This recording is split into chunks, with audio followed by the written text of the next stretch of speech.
cvičit. Ale proč? Protože je ráno. Jenže já mám ještě noc. Hluboka dýchat, vypnout prsa, břicho zastrčit, hluboka dýchat, hluboka dýchat.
Já budu chodit po špičkách, snad dětí nevzbudí.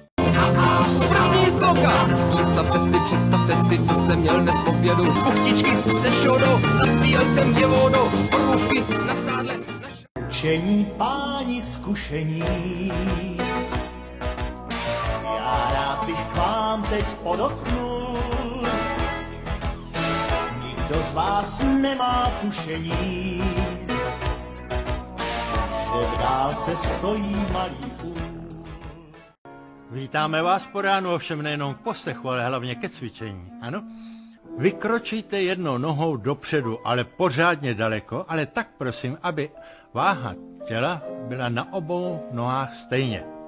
A položte ruce v týl. A snad ještě zkontrolujte, jestli jsou nohy, řekl bych, v zákrytu. Těsně přes...